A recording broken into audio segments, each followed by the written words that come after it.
Hi guys! So ngayon, magluluto nga pala ako ng ginataang manok na mayroong halong sitaw at kunting malunggay. So, first time ko magluluto nito guys kasi meron lang akong napanood na naggata ng manok, merong halong malunggay. So, parang natakam ako. Kaya sabi ko subukan ko rin magluto. Kaya nga lang sa akin naman merong halong sitaw. Para kahit papano maraming halong gulay ang ginataang manok.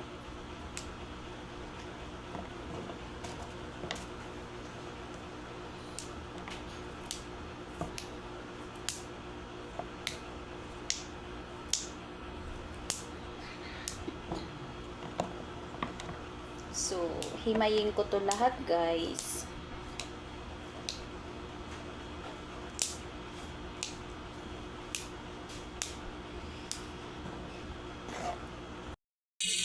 So, ayan guys, ginigisa ko na yung manok. So, mamaya ilalagay ko dyan ang gata.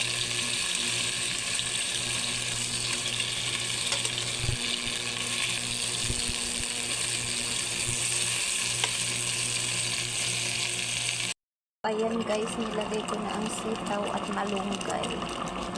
So, ginataang manok siya na mayroong sitaw at malunggay.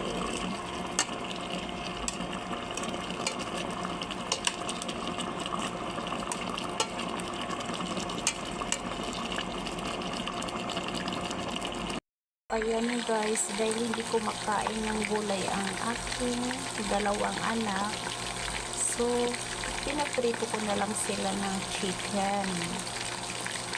Mahirap sila pakainin ng gulay.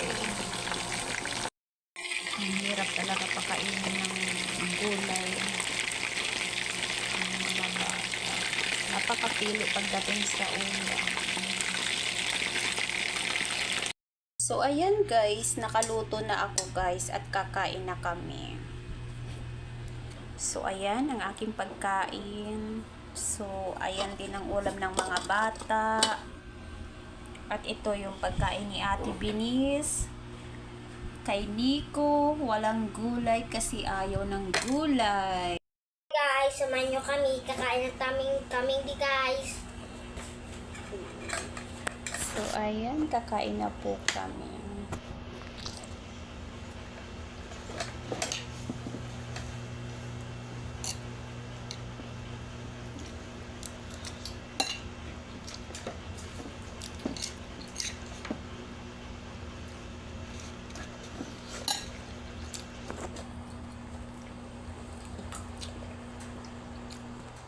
Bakit ayaw mo kumain ng gulay, Nico? Wala ka?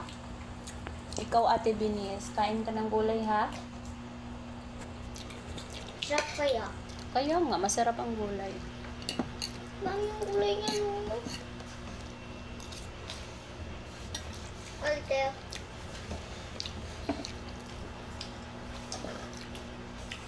Ayan guys, tapos na ako kumain. Salamat sa inyong panunood. Bye!